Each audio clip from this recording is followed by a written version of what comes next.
ಎಲ್ಲೇ ಹೋದ್ರೂ ಇವಾಗ ನೋಡಿ ಒಂದು ವರ್ಷ ಅಂತ ಇನ್ನೊಂದು ವರ್ಷ ಹಂಗೆ ಹೋಗ್ಬಾರ್ದು. ಅದಕ್ಕೆ ಒಂದು ವರ್ಷನಕ್ಕೆ ಹೋದ್ರೆ ಅದನ್ನು ಮುಗಿಸ್ಕೊಂಡು ವಾಪಸ್ ಮನೆಗೆ ಬರ್ಬೇಕು, ಎಲ್ಲಿ ಹೋಗ್ಬಾರ್ದು. ಇಲ್ಲಾಂದ್ರೆ ನಾನು ಇಷ್ಟೆಲ್ಲ ತೆಗಿತೀನಿ, ಎಷ್ಟು ಜನ ತೆಗ್ದಿದ್ದೀನಿ, ಸಾವಿರಾರು ಜನ ನಾನು ಹೀಲಿಂಗ್ ಮಾಡಿದ್ದೀನಿ. ಅವ್ರದ್ದು ಎಲ್ಲಾರ್ದು ನಾನು ಹ್ಯಾಂಡ್ಲ್ ಮಾಡಬೇಕು, ಎಲ್ಲ ಮಾಡಿ ತೆಗಿಬೇಕಂತಂದ್ರೆ ತಮಸೆ ಇಲ್ಲ. ಸೊ ಭಗವದ್ಗೀತೆ ಮನೆಗೆ ಎಂಟ್ರಿನೂ ಆಯಿತು. ಅದು SBI ಬ್ಯಾಂಕಲ್ಲಿ ಕೆಲಸ ಸಿಗೋಕ್ಕೆ ಚಾನ್ಸೇ ಇಲ್ಲ ಒಂದು ನಾರ್ಮಲ್ ಮನುಷ್ಯನಿಗೆ. ಇವಾಗ ಒಬ್ಬ ಬ್ರಾಹ್ಮಣ ಜಪ ತಪ ಮಾಡಿ ಸಿದ್ಧಿ ಮಾಡಿಕೊಂಡು ಅವನ ಅರ್ಧದಲ್ಲೇ ಸತ್ತರೆ ಅದೇ ಬ್ರಹ್ಮ ರಕ್ಷಿತ ಆಗಿ ಪರಿವರ್ತನೆ ಆಗುತ್ತೆ. ಸೊ ಅವನು ಸಲಿ ಶ್ರೀ ಗುರು ಗೌರಾಂಗ ಜಯತ ಮತ್ತು ಹರೇಕೃಷ್ಣ ಮಂತ್ರನ ಇದು ಹೆಸಲಿ ಅಂತೆಲ್ಲ ಹೇಳಿದೆ.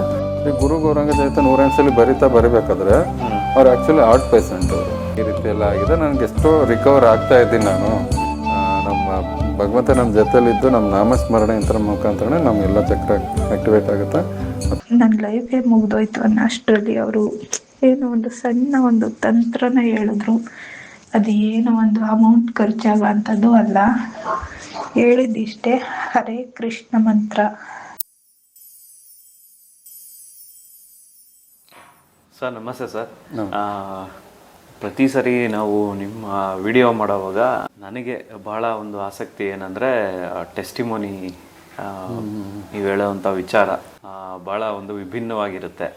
ಸೊ ಹಾಗಾಗಿ ಈ ಸಂಚಿಕೆಯಲ್ಲಿ ಯಾವ ಒಂದು ಟೆಸ್ಟಿಮೋನಿ ಹೇಳೋದಕ್ಕೆ ಇಷ್ಟಪಡ್ತೀರಾ? ಖಂಡಿತ. ಸೊ ಇವಾಗ ಆ ಲೇಡಿ ಬಂದು ಇವಾಗ ಭಗವದ್ಗೀತೆ ಆರ್ಡ್ರ್ ಮಾಡಿದ್ರು. ನಾವು ಹೋದ್ಸಲಿ ವಿಡಿಯೋ ಮಾಡಿದ್ವಲ್ಲ, ಒಂದು ನಂಬರ್ ಕಾಲ್ ಮಾಡಿ ಆ ಭಗವದ್ಗೀತೆ ತರಿಸ್ಕೊಂಡ್ರು. ಅದನ್ನು ಅದಕ್ಕಿಂತ ಮುಂಚೆ ಅವರು ಅಪ್ಲೈ ಮಾಡಿದ್ರು ಎಲ್ಲ ಕಡೆ ಜಾಬ್ಗೆ. ನಾನು ಹೇಳಿದೆ ಎಲ್ಲಾದರೂ ಜಾಬ್ ಮಾಡು, ನಿನ್ನ ಗಂಡು ಮಗ ಥರ ನೀನೇ ಇರು, ಯಾರನ್ನೂ ನಂಬೇಡ ಅಂತ ಹೇಳಿದಾಗ ಅವರು ಎಲ್ಲ ಕಡೆ ಜಾಬ್ಗೆ ಅಪ್ಲೈ ಮಾಡಿದರು ನಾನು ಹೇಳ್ದಂಗೆ.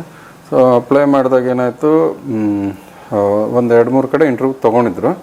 ಸೊ ಕನ್ಫರ್ಮ್ ಮಾಡಿದ್ರು. ಆಮೇಲೆ ಒಂದು ಕಡೆ ಕನ್ಫರ್ಮ್ ಆಯಿತು ಅಂತ ನನಗೆ ಹೇಳಿದ್ರು. SBI ಬ್ಯಾಂಕಲ್ಲಿ ಸಿಕ್ಕಿದೆ, ಅವ್ರು ನಂಗೆ ಕರೆದಿದ್ದಾರೆ, ಈ ಥರ ಡೇಟ್ಗೆ ಹೋಗಬೇಕು, ಆದರೆ ಯಾವತ್ತು ಕರೀತಾರೋ ಗೊತ್ತಿಲ್ಲ ಅಂದಿದ್ರೆ. ಸೊ ಅದೇನಾಯಿತು, ನನಗೆ ಅವ್ರು ಕಾಲ್ ಮಾಡಿದಾಗ ನನ್ನ ಸಿಕ್ಕಿಲ್ಲ.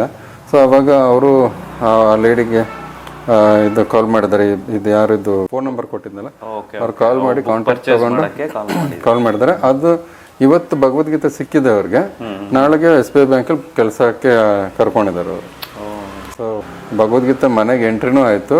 ಅದು SBI ಬ್ಯಾಂಕಲ್ಲಿ ಕೆಲಸ ಸಿಗೋಕ್ಕೆ ಚಾನ್ಸೇ ಇಲ್ಲ ಒಂದು ನಾರ್ಮಲ್ ಮನುಷ್ಯನಿಗೆ. ಸೊ ಇವ್ರಿಗೆ ಇವಾಗ ನೋಡಿ ಎಷ್ಟು ಪ್ರಯತ್ನ ಪಟ್ಟು ಲಂಚ ಕೊಟ್ಟು ಎಲ್ಲ ಮಾಡ್ರೂ ಸಿಗೋದು ಕಷ್ಟ ಆಯ್ತು ಈಗಿನ ಕಾಲದಲ್ಲಿ.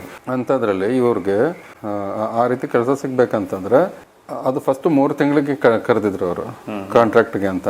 ಸೊ ಆಮೇಲೆ ಏನಾಯಿತು, ಈ ಥರ ಆಗಿದೆ ಅಂತೆಲ್ಲ ನನಗೆ ಕಾಲ್ ಮಾಡಿ ಹೇಳಿದ್ರು. ಆಮೇಲೆ ತಿರ್ಗಾ ಅದು ಎಕ್ಸ್ಟೆಂಡ್ ಮಾಡಿದ್ದಾರೆ, ಇದು ಒಂದು 3 ವರ್ಷಕ್ಕೆ ಅಂತೇಳಿ.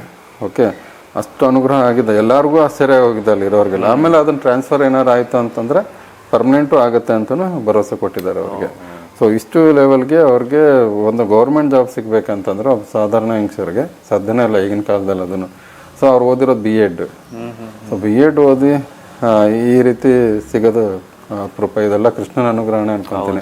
ಸೊ ಹಂಗಾಗಿ ಪ್ರತಿಯೊಬ್ಬರು ಅವ್ರಿಗೆ ಓದಿದ್ರೋ ಇಲ್ಲೋ ಬಿಟ್ಟಿಲ್ಲ, ಭಗವದ್ಗೀತೆ ಓದಬೇಕು ಅನ್ನೋ ಒಂದು ಆಸಕ್ತಿ ಇತ್ತಲ್ಲ, ಅದೇ ನೋಡಿ ಅವ್ರು ಕೃಷ್ಣನ ಭಕ್ತಿನ ಬೆಳೆಸ್ತಾ ಹೋಯ್ತು. ಮತ್ತೆ ಅವ್ರ ಅನುಗ್ರಹಣ ಆಯಿತು. ನಾನು ಹೇಳ್ದಂಗೆ ಮಂತ್ರಗಳು ಜಪ ಮಾಡಕ್ಕೆ ಹೋದ್ರು.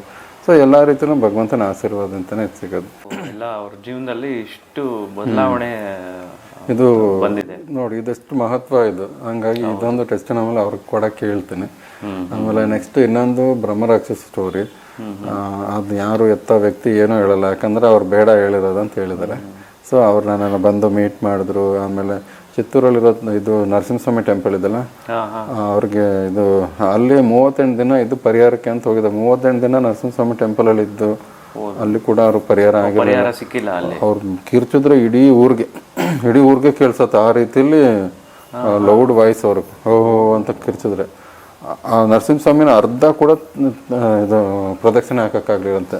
ಒಂದು ರೌಂಡ್ ಎಷ್ಟೋ ರೌಂಡ್ ಹೊಡಿಬೇಕು ಅವರು, ಅರ್ಧ ರೌಂಡ್ ಹೊಡಿಯೋಷ್ಟೆಲ್ಲ ಆಗ್ತಾ ಇರಲಿಲ್ಲ ಅಂತ. ಆಮೇಲೆ ಆಂಜನೇಯನೂ ಹೊಡಿತಾ ಇದ್ರಂತೆ 108.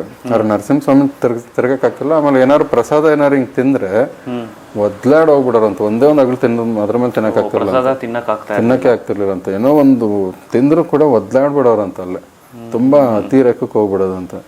ಹಂಗಾಗಿ ಅವ್ರು ನನ್ನ ಹತ್ರ ಬಂದಾಗ ನಾನು ಲಾಸ್ಟ್ ಟೈಮ್ ಹೇಳಿದೆ ಶ್ರೀ ಗುರು ಗೌರಾಂಗ ಜಯತ ಅವರು ನನ್ನ ಮಂತ್ರ ಇವ್ರಿಗೂ ಕೊಟ್ಟೆ ನನ್ನ ಹತ್ರ ಬಂದಾಗ. ಅದನ್ನ ದಿನ ಅದಕ್ಕಿಂತ ಮುಂಚೆನೂ ಅವ್ರ ಫೋನಲ್ಲಿ ಭಾಗವತಂದು ಮೊದಲನೇ ಶ್ಲೋಕ ಹೇಳಿದ್ದೆ. ಬರೆಯೋಕ್ಕೆ.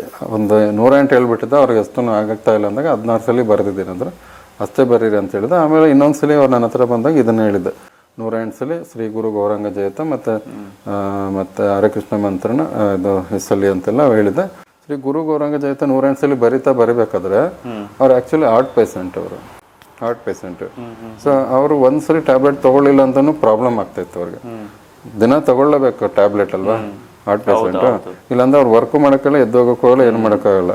ಇವ್ರೇನು ಮಾಡಿದಾರೆ, ಬರಿತಾ ನಿಧಾನಕ್ಕೆ ಅದು ರಿಕವರ್ ಆಗ್ತಾ ಬಂದಿದೆ. ಮರ್ತು ಬಿಟ್ಟಿದ್ದಾರೆ 5 ದಿನ ತಗೊಳ್ಳೋದು, 5 ದಿನ ತಗೊಳ್ಳೋದು ಮರ್ತು ಬಿಟ್ಟಿದ್ದಾರೆ. ಆಮೇಲೆ ಏನಾಗಿದೆ, ಆಮೇಲೆ ಗೊತ್ತಾದ್ಮೇಲೆ ಅವ್ರು ತಗೊಂಡಿಲ್ಲ, ಪಕ್ಕದಲ್ಲಿ ಇಟ್ಕೊಂಡಿದ್ದಾರೆ ಏನಕ್ಕಾರೆ ಎಮರ್ಜೆನ್ಸಿಗೆ ಇರಲಿ ಅಂತ. ಅವ್ರು ನನ್ನ ಹತ್ರ ಬಂದು ತಿರ್ಗಾ ಮೀಟ್ ಮಾಡಿ ಹೇಳಿದ್ರು ಅವರು, ಈ ರೀತಿ ಎಲ್ಲ ಆಗಿದೆ, ನನಗೆ ಎಷ್ಟೋ ರಿಕವರ್ ಆಗ್ತಾ ಇದ್ದೀನಿ ನಾನು. ಈ ಶ್ರೀ ಗುರು ಗೌರಾಂಗ ಜಯತ ಅನ್ನೋದನ್ನ ತುಂಬ ಪವರ್ಫುಲ್ಲಾಗಿ ವರ್ಕ್ ಆಗ್ತಿದೆ. ನಾನು ಅದನ್ನೇ ಕಂಟಿನ್ಯೂ ಮಾಡ್ತಾ ಇದ್ದೀನಿ. 108 ಸಲ ಬರಿತಾ ಇದ್ದಾರೆ ಅವ್ರು. ರೆಡ್ ಇಂಕಲ್ಲಿ ಬರೆಯೋಕೆ ಹೇಳ್ತಾರೆ. ರೆಡ್ ಇಂಕಲ್ಲಿ ಬರೆಯೋಕೆ ಏನಕ್ಕೆ ಹೇಳ್ತೀನಿ ಅಂದರೆ, ನಮ್ಮ ರಕ್ತನೂ ಬ್ಲಡ್ ಅಲ್ವಾ. ಸೊ ರೆಡ್ಡಲ್ಲಿ ಬರೆಯೋದಂತ ಏನಾಗುತ್ತೆ, ನಮ್ಮ ಕನೆಕ್ಟ್ ಆಗ್ತದೆ, ಫ್ರೀಕ್ವೆನ್ಸಿ ಟೈಪಲ್ಲಿ ವರ್ಕ್ ಆಗುತ್ತೆ. ಸೊ ಅದು ಇದು ಮೈಂಡ್ ಕನೆಕ್ಟ್ ಆಗಿ ಅಲ್ಲಿಂದ ಇಡೀ ಬಾಡಿಗೆ ಹರಡಿ ಮತ್ತು ಶಕ್ತಿ ಹರಡುತ್ತೆ. ಕಲರು ಕೂಡ ಕೆಲಸ ಮಾಡೋದು ಬೇಗ ವರ್ಕ್ ಆಗುತ್ತೆ, ಹಂಗಾಗಿ ಶಕ್ತಿ ಹರಡುತ್ತೆ. ಆಮೇಲೆ ಅದೇನಾಗುತ್ತೆ, ಅದು ಡಿಸ್ಟೆನ್ಸ್ ಆಗ್ತಾ ಹೋಗ್ತಾ ಇದೆ. ಈಗ ಎಷ್ಟು 60% ರಿಕವರ್ ಆಗಿದ್ದಾರೆ ಅಂತ ಹೇಳಿದ್ರು. ಅಟ್ಯಾಕ್ ಆಗೋದು ಅಂದ್ರೆ ಯಾರಿಗೆ ಏನಕ್ಕೆ ಅಟ್ಯಾಕ್ ಆಗೋದು? ಪ್ರಯೋಗ ಆಗಿ ಬಿಟ್ಟಿರೋವಂಥದ್ದು ಇದು. ಪ್ರಯೋಗ ಮಾಡಿ ಏನೋ ಮಾಡಿ ಬಿಟ್ಟಿದ್ದಾರೆ. ಇನ್ನೊಂದೇನಂದ್ರೆ, ಪ್ರಯೋಗ ಆಗಿ ಒಂದ್ಸಲ ಆತ್ಮನ ಪ್ರವೇಶ ಮಾಡಿಸ್ತೋರು ಅಂದ್ರೆ ಅದನ್ನ ಯಾರು ಹಾಕಿದಾರಲ್ಲ ಅವ್ರಿಗೂ ತೆಗಿಯಕ್ಕಾಗಲ್ಲ. ಅದು ಅವ್ರಿಗೂ ಕೂಡ ತೆಗಿಯಕ್ಕಾಗಲ್ಲ. ಅದಕ್ಕೆ ತುಂಬಾ ಡೇಂಜರ್ ಇವೆಲ್ಲ. ಅಂದ್ರೆ ಹೇಗೆ ಅದು ಇವಾಗ ಅವರು ಸಮಸ್ಯೆ ಸಂಪೂರ್ಣ ಕ್ಲಿಯರ್ ಆಗಿದೆಯಾ ಗುರುಗಳೇ? ಇನ್ನು 60% ಕವರ್ ಆಗಿದೆ. ಇನ್ನು 40% ಅವ್ರ ಪ್ರಯತ್ನ ಅಂತಾನೆ. ಯಾಕಂದ್ರೆ ಬ್ರಹ್ಮರಾಕ್ಷಸನ ಎದುರಾಕೊಳ್ಳೋಕ್ಕಾಗಲ್ಲ, ತುಂಬಾ ಪವರ್ಫುಲ್ ಎಂಟಿಟಿ ಅದು. ಇವಾಗ ಒಬ್ಬ ಬ್ರಾಹ್ಮಣ ಜಪ ತಪ ಮಾಡಿ ಸಿದ್ಧಿ ಮಾಡಿಕೊಂಡು ಅವನ ಅರ್ಧದಲ್ಲೇ ಸತ್ತರೆ ಅದೇ ಬ್ರಹ್ಮರಾಕ್ಷಸ ಆಗಿ ಪರಿವರ್ತನೆ ಆಗುತ್ತೆ. ಸೊ ಅವನಿಗೆ ಸಮಾಧಾನ ಇರಲ್ಲ, ಎಲ್ಲೇ ಹೋದ್ರೂ ಇದಾಗ್ತಾ ಇರಲ್ಲ. ಸೊ ಈ ಥರ ಆರಾಧನೆ ಮಾಡೋರ ಹತ್ರ ಇವ್ರ ಹತ್ರ ಒಂದು ಶರೀರ ಹುಡ್ಕೊಂತಿರ್ತಾನೆ. ಹಂಗಾಗಿ ಮಂತ್ರವಾದಿ ಯಾರು ಅದನ್ನ ನೋಡಿದ್ರೆ ಅದನ್ನ ಯೂಸ್ ಮಾಡ್ಕೊಳಕ್ಕೆ ಟ್ರೈ ಮಾಡ್ತಾರೆ. ತುಂಬ ಇದು ಊರ್ಕಿನ್ನ ಪವರ್ಫುಲ್ ಆಗಿರೋ ಅಂಥವ್ರನ್ನೇ ಅದನ್ನು ಬಂಧಿಸಿ ಹಿಡಿದು ಮಾಡೋಕ್ಕಾಗತ್ತೆ ಪ್ರಯೋಗ. ಆಮೇಲೆ ಈ ಥರ ಅದೇನಾದ್ರು ನೋಡಿ, ಯಾವ್ದಾದ್ರು ಟೆಂಪಲಲ್ಲಿ ಹೋಗ್ಬಿಟ್ಟು ಅವ್ರು ಹೇಳ್ತಾ ಇದ್ರು, ಇದು ಬಿಡಿಸ್ಕೋಬೇಕಂತಂದ್ರೆ ಇದು ಗೋಚರ ಆಯ್ತಂತೆಲ್ಲ ಕ್ಲೀವ್ ಕೊಡ್ತಿದ್ದೆ ಅದು. ಸೊ ನೀನು ಇದು ಏನು ಮಾಡೋಕ್ಕಾಗಲ್ಲ, ನೀನು ಏನು ಮಂತ್ರ ಹೇಳಿದ್ರೆ ಅದು ಬಿಟ್ಟಿದ್ದೇನೋ ನಾನು ಹೇಳಲ್ಲ, ಅದು ಕಂಟಿನ್ಯೂ ಮಾಡಲ್ಲ ಅಂತ ಹೇಳುದು. ಅಷ್ಟು ಇದು ಮಂತ್ರ ಕೂಡ ಅವು ಇವು ಹೇಳ್ತವೆ. ಅಂದ್ರೆ ಆಕ್ಚುಲ್ ಆಗಿ ಆ ಪರ್ಸನ್ಗೆ ಅವ್ರಿಗೆ ಆ ಮಂತ್ರದ ಬಗ್ಗೆ ಏನು ಗೊತ್ತಿಲ್ಲ. ಆದ್ರೆ ಅವ್ರಿಗೆ ಬ್ರಹ್ಮರಾಕ್ಷಸ ಅಂತ ಗೊತ್ತಿರ್ಲಿಲ್ಲ. ಆಮೇಲೆ ಇನ್ನೊಂದ್ಸಲ ಚಿತ್ತೂರಲ್ಲಿ ಇದು ಯಾವ್ದೋ ಒಂದು ಊರಲ್ಲಿ ಗೊತ್ತಿಲ್ಲ, ನರಸಿಂಹಸ್ವಾಮಿ ಟೆಂಪಲ್ ಹತ್ರ ಹೋದಾಗ ಒಂದೇನೋ ಅದು ವಾರಕ್ಕೆ ಒಂದೇ ಸಲ ಏನೋ ತೆಗ್ಯತ್ತೆ ಅಂತ ಹೇಳ್ತಾರೆ. ಸಂಡೇ ದಿನ ಅಲ್ಲಿ ಹಣ್ಣು ಹಿಡ್ಕೊಂಡು ನಮಸ್ಕಾರ ಮಾಡ್ಬೇಕಾದ್ರೆ ಗೋಚರ ಆಗುತ್ತಂತೆ ನಮ್ದೇನು ಪ್ರಾಬ್ಲಮ್ ಅನ್ನೋದು. ಅದನ್ನ ಹಂಗೆ ಹಿಡ್ಕೊಂಡಾಗ ಒಂದು ಕೋತಿ ಬಂದು ಕಿತ್ಕೊಂಡು ಹೋಗ್ಬಿಡಿದೆ ಆ ಹಣ್ಣನ್ನ ಹಿಡ್ಕೊಂಡಾಗ. ನೆಕ್ಸ್ಟ್ ಸಲ ತಿರ್ಗಾ ಮಾಡ್ಬೇಕಾದ್ರೆ ಒಂದು ಕೆಟ್ಟ ಆಕೃತಿ, ಎಣ್ಣೆ ಆಕೃತಿ, ಕೂದಲೆಲ್ಲ ಬಿಟ್ಟದ್ದು ಕಾಣಿಸಿದೆ ಅವ್ರಿಗೆ. ಇದು ಎಣ್ಣಿದು ಅಯ್ಯಪ್ಪಂಗೆ ಕಾಣಿಸಿರೋದು. ಸೊ ನಾನಿಲ್ಲಿ ಬಂದಾಗ ಅದು ಗೊತ್ತಾಯ್ತು, ಇದು ಅವ್ರಿದೆಲ್ಲ ಹೇಳ್ಕೊಂಡಾಗ ಇದು ಬ್ರಹ್ಮರಾಕ್ಷಸ ಅಂತ ಹೇಳಿದಾಗ ಇದು ಇಷ್ಟು ವರ್ಷ ಆದ್ರೂ ನಾವು ಅದನ್ನ ಅರ್ಥ ಮಾಡ್ಕೊಳಕ್ಕಾಗಿರ್ಲಿಲ್ಲ. ಈಗ ಅರ್ಥ ವರ್ಷದಿಂದ ಇದೆ, ಆಗಿಲ್ಲ. ಅದು ಅಷ್ಟೆಲ್ಲ ಸೂಚನೆಗಳು ಕೊಟ್ಟು ತೋರಿಸಿದ್ರು ಬ್ರಹ್ಮರಾಕ್ಷಸ ಅಂತ ಗೊತ್ತಿರಲಿಲ್ಲ. ಅದು ನಾನು ಇದನ್ನ ಹೇಳಿದಾಗ ಅವ್ರಿಗೆ ಅರ್ಥ ಆಯ್ತು. ಸೊ ಕುಗ್ತಾ ಇದೆ, ಎನರ್ಜಿ ಕುಗ್ಗಿಸ್ಬೇಕು. ಅದನ್ನ ಎದುರಾಕೊಂಡು ಅದನ್ನ ಇಲ್ಲ ಬೇರೆದೆಲ್ಲ ಆದ್ರೆ ಹೊಡೆದು ಓಡಿಸ್ಬಿಡ್ಬೋದು, ತೆಗೆದು ಮುಕ್ತಿ ಕಳಿಸ್ಬೋದು. ಅದು ಆಯಸ್ ಇದ್ರ ತಕ್ಕಂಗೆ. ಇವಾಗ ಆಯಸ್ ಇತ್ತಂದ್ರೆ ಯಾವ್ದಾರ ಒಂದು ಆಶ್ರಮ ಕಳಿಸಿನ ಸೇವೆಗೆ, ಇವಾಗ ನೋಡಿ ಯಾವ್ದಾರ ನೀವು ಆಶ್ರಮ ದೇವಸ್ಥಾನಕ್ಕೆ ಹೋದ್ರೆ ಅಲ್ಲಿಗೆ ಹೋಗಿ ಬರೋವರೆಗೂ ಅದ್ರದ್ದು ಒಂದು ಯಾವ್ದಾರ ಒಂದು ಆತ್ಮ, ಅವ್ರದ್ದು ಸೇವೆ ಮಾಡ್ತಿರೋಂಥ ಆತ್ಮ ನಿಮ್ಮ ಮನೆಯವ್ರಿಗೂ ದೂತರು ಅಂತಾರಲ್ಲ, ನಿಮ್ಮ ಮನೆಯವ್ರಿಗೂ ತಲುಪಿಸಿ ವಾಪಸ್ ಹೋಗ್ತಾವಂತೆ. ಎರಡೆರಡು ಸೋಲ್ಗಳು ಬರ್ತವೆ. ಅಂದ್ರೆ ಅದು ಸಿದ್ಧಿ ಆಗಿರೋವಂಥದ್ದು ದೂತರ ಥರ ಕೆಲಸ ಮಾಡ್ತದೆ. ಇವಾಗ ನೀವೊಂದು ಸಪೋಸ್ ಯಾವ್ದಾರ ಒಂದು ಪವಿತ್ರ ಕ್ಷೇತ್ರಕ್ಕೆ ಹೋಗ್ತೀರ ಅನ್ಕೊಳ್ಳಿ, ಅಲ್ಲಿರೋ ಶಕ್ತಿ ವಾಪಸ್ ನಿಮ್ಮನ್ನ ಮನೆಗೆ ಬಂದು ಕರ್ಕೊಂಬಂದು ಬಿಟ್ಟು ಆಮೇಲೆ ಹೋಗುತ್ತೆ. ಅದಕ್ಕೆ ನಾವು ಬೇರೆ ಬೇರೆ ದೇವಸ್ಥಾನಕ್ಕೆ ಹೋಗ್ಬಾರ್ದು. ಎಲ್ಲೇ ಹೋದ್ರೂ ಇವಾಗ ನೋಡಿ, ಒಂದು ದೇವಸ್ಥಾನ ಇನ್ನೊಂದು ದೇವಸ್ಥಾನ ಹಂಗೆ ಹೋಗ್ಬಾರ್ದು. ಅದಕ್ಕೆ ಒಂದು ದೇವಸ್ಥಾನಕ್ಕೆ ಹೋದ್ರೆ ಅದನ್ನ ಮುಗಿಸ್ಕೊಂಡು ವಾಪಸ್ ಮನೆಗೆ ಬರ್ಬೇಕು, ಎಲ್ಲಿ ಹೋಗ್ಬಾರ್ದು. ಅದಕ್ಕಾಗಿನೇ ಅದು ಪಾಪ ನಾವು ಅದಕ್ಕೆ ತೊಂದರೆ ಕೊಡ್ತೇವೆ ತಿರ್ಗಿ. ಸೊ ಹಂಗಾಗಿ ನಾವು ಅದನ್ನ ಒಂದು ಕ್ಷೇತ್ರಕ್ಕೆ ಹೋದ್ರೆ ವಾಪಸ್ ನಾವು ಮನೆಗೆ ಬಂದು ಬಿಟ್ಟು ಬರೋರ್ಗು ಅದು ನಮ್ಮನ್ನ ಸುರಕ್ಷಿತವಾಗಿ ತಲುಪಿಸಿದ್ಮೇಲೆ ವಾಪಸ್ ಹೋಗ್ತಾವಂತೆ. ಆ ಥರ ಕೆಲಸಗಳು ಒಂದು ಆಶ್ರಮದಲ್ಲಿ ಎಲ್ಲ ಗಣಗಾಪುರ, ದತ್ತಾತ್ರೇಯ ಈ ಥರದ ಸ್ಥಾನದಲ್ಲಿ ನಾನು ಕೆಲವೊಂದು ಆತ್ಮಗಳನ್ನ ಅಲ್ಲಿ ಕಳಿಸ್ಬಿಡ್ತೀನಿ. ಅದು ಸೇವೆ ಮಾಡ್ಕೊಂಡು ಇರ್ತದೆ ಆಶ್ರಮದಲ್ಲಿ, ಆ ಥರ ಅದು. ಸೊ ಇನ್ನೊಂದು ನಾನು ಸ್ವರ್ಗ ನರಕ ಅಥವಾ ರೀಬರ್ತ್ಗೆ ನಾನು ಅದನ್ನ ಕಳ್ಸೋಕ್ಕೆ ಅದನ್ನ ಇದು ಮಾಡ್ತೀನಿ. ಆಯಸ್ ಮುಗ್ದಿದ್ರೆ ರೀಬರ್ತ್, ಇಲ್ಲ ಸ್ವರ್ಗ ನರಕ, ಇಲ್ಲ ಅಂತಂದ್ರೆ ಸೇವೆ ಮಾಡಬೇಕು. ಆಯಸ್ಸು ಅಂತ ಇರುತ್ತೆ. ಆಯಸ್ಸಿತ್ತಂದ್ರೆ ಇನ್ನೂ ಶರೀರದಲ್ಲಿ ಇದ್ದಾಗ, ಅದು ಸೂಕ್ಷ್ಮ ಶರೀರದಲ್ಲಿ ನಾನು ಅದನ್ನ ಇದು ಕಳ್ಸಿ ಪ್ರೇತವನಲ್ಲಿ ಇರುತ್ತೆ, ಅದನ್ನ ಸೇವೆಗೆ ಅಂತ ಆಶ್ರಮ ಕಳ್ಸೋದು ನಾನು ಅದಕ್ಕೇನೆ. ಓಕೆನಾ? ಈ 4 ಟ್ರಯಾಂಗಲ್ ಹಾಕಿ ಅದನ್ನು ಬಿಡುಗಡೆ ಮಾಡೋದು. ಒಂದು ಆಶ್ರಮ, ಇಲ್ಲ ಸ್ವರ್ಗ ನರಕ, ಇಲ್ಲ ರೀಬರ್ತ್, ಇದಿಷ್ಟರೊಳಗಡೆ ಅದು ಹೋಗ್ಲೇಬೇಕು. ಆ ರೀತಿ ನಾನು ಇದು ಮಾಡ್ತೀನಿ. ಆದರೆ ಇವೆಲ್ಲ ಹಂಗಲ್ಲ, ಇದನ್ನೆಲ್ಲ ಎಳೆದು ಹಾಕಕ್ಕಾಗಲ್ಲ, ಅಲ್ಲಿ ಆಶ್ರಮಕ್ಕೆಲ್ಲ ಸೇರ್ಸಕ್ಕಾಗಲ್ಲ ಇವೆಲ್ಲ. ಸೊ ಇದನ್ನ ನಾವು ಕನ್ವಿನ್ಸ್ ಮಾಡಿ, ಪ್ರೀತಿಂತ ಕನ್ವಿನ್ಸ್ ಮಾಡಿ ಅದ್ರ ಜೊತೆ ಮಾತಾಡಿ ಕಳಿಸ್ಬೇಕು. ಒಂದೇ ದಾರಿ, ದಾರಿನೇ ಇಲ್ಲ. ಅಂದ್ರೆ ಇವಾಗ ಗುರುಗಳೇ ಹೀಲಿಂಗ್ ಮುಖಾಂತರ ಅಂದ್ರೆ ಅವ್ರು ಸ್ಟ್ರಾಂಗ್ ಆಗ್ಬೇಕು, ಅವ್ರು ಸ್ಟ್ರಾಂಗ್ ಆಗ್ಬೇಕು. ನಾನು ಇವಾಗ ಹೇಳಿದ್ನಲ್ಲ, ಗುರುಗಳ ಆಶೀರ್ವಾದ ಇರಬೇಕು, ಆಮೇಲೆ ಕೃಷ್ಣನ ಆಶೀರ್ವಾದ ಇರಬೇಕು, ಶುದ್ಧಿ ಇರಬೇಕು, ಆಮೇಲೆ ಇದು ಜಪ ತಪ ಮಾಡಿ ಮಾಡಿ ನಾವು ಎಲ್ಲ ಚಕ್ರನ ಆಕ್ಟಿವೇಟ್ ಆಗಿ ನಮ್ಮ ಸ್ಥಾನ ನಮಗೆ ಬಂದಾಗ ನಮ್ಮ ಮನ್ಸು ಇಂಬ್ಯಾಲೆನ್ಸ್ ಆದಾಗ ತಾನೇ ಬೇರೆ ಎಂಟಿಟೀಸ್ ಆಗೋದು. ನಮ್ಮ ಚಕ್ರ ಬ್ಯಾಲೆನ್ಸ್ ಇಲ್ಲ ಅಂದ್ರೆ ಬೇರೆದು ಎಂಟಿಟೀಸ್ ಆಗೋದು. ಸೊ ನಾವೇನು ಮಾಡಬೇಕು, ಚಕ್ರಗಳನ್ನ ಆಕ್ಟಿವ್ ಮಾಡ್ಕೊಂಡು, ಅಂದರೆ ಇದು ಭಗವಂತನ ನಾಮಸ್ಮರಣೆ ಅಂತಾನೆ ಸಾಧ್ಯ. ಇವಾಗ ಬೇರೆ ಬೇರೆ ಮಂತ್ರಗಳಿಂತ, ಬೇರೆ ಬೇರೆ ಬೀಜಾಕ್ಷರಗಳಿಂತ ಚಕ್ರ ಆಕ್ಟಿವೇಟ್ ಆಗ್ತಾರೆ ಅಂದ್ರೆ ಸಾಕಾಗಲ್ಲ. ಯಾಕಂದ್ರೆ ನಮ್ಮ ಮನಸ್ಸು ಬದಲಾಗಬೇಕು. ನಾಮ ಜಪ ಮಾಡಿದಾಗ ಶುದ್ಧಿ ಆಗುತ್ತೆ, ಭಗವಂತ ನಮ್ಮ ಜೊತೆಲಿ ಅನುಭವಕ್ಕೆ ಬಂದಾಗ ಮೂಲಾಧಾರ ಚಕ್ರ ಆಕ್ಟಿವೇಟ್ ಆಗುತ್ತೆ, ಮತ್ತು ಕಾಮಗಳು ಕೂಡ ಕಡಿಮೆ ಆಗ್ತದೆ.